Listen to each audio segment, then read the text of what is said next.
Job chapter 35.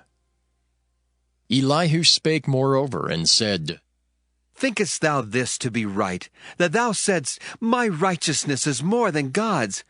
For thou saidst, What advantage will it be unto thee? And, What profit shall I have, if I be cleansed from my sin? I will answer thee, and thy companions with thee. Look unto the heavens, and see, and behold the clouds which are higher than thou. If thou sinnest, what doest thou against him? Or if thy transgressions be multiplied, what doest thou unto him?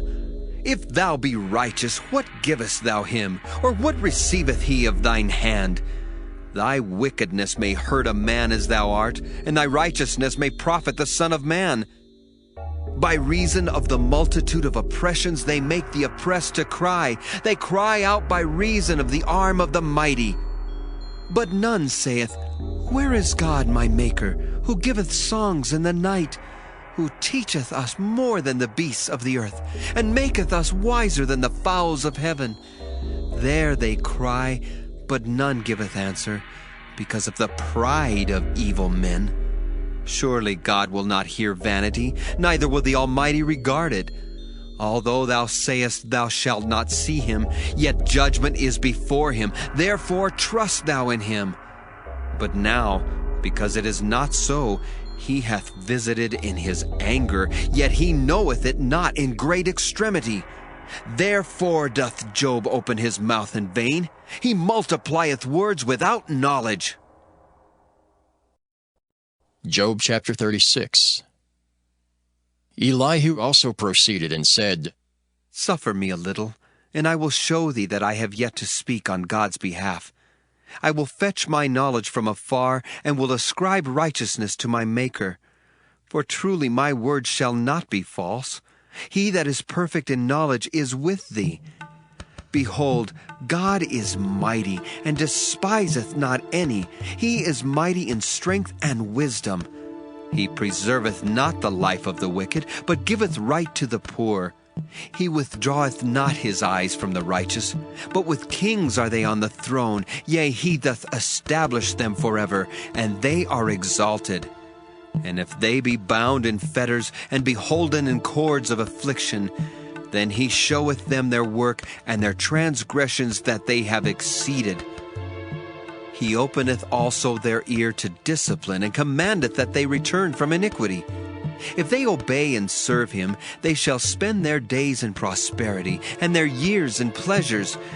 But if they obey not, they shall perish by the sword, and they shall die without knowledge. But the hypocrites in heart heap up wrath. They cry not when he bindeth them. They die in youth, and their life is among the unclean.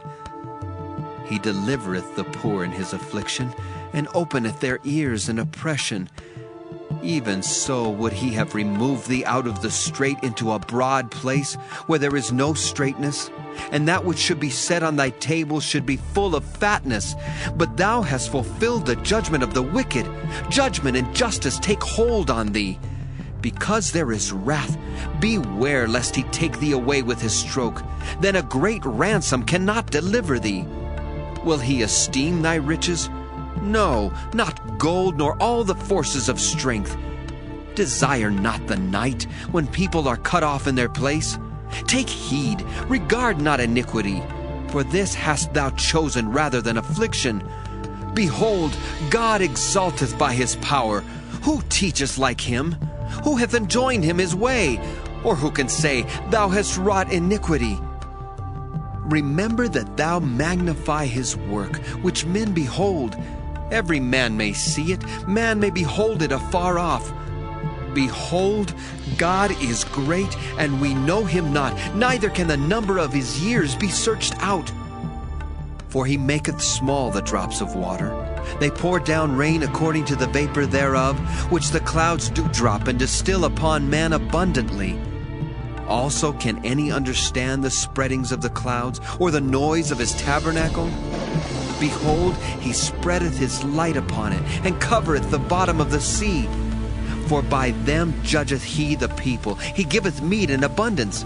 With clouds he covereth the light, and commandeth it not to shine by the cloud that cometh betwixt. The noise thereof showeth concerning it, the cattle also concerning the vapor. Job chapter 37. At this also my heart trembleth, and is moved out of his place. Hear attentively the noise of his voice, and the sound that goeth out of his mouth. He directeth it under the whole heaven, and is lightning unto the ends of the earth. After it a voice roareth. He thundereth with the voice of his excellency, and he will not stay them when his voice is heard. God thundereth marvelously with his voice. Great things doeth he, which we cannot comprehend. For he saith to the snow, Be thou on the earth. Likewise to the small rain, and to the great rain of his strength. He sealeth up the hand of every man, that all men may know his work.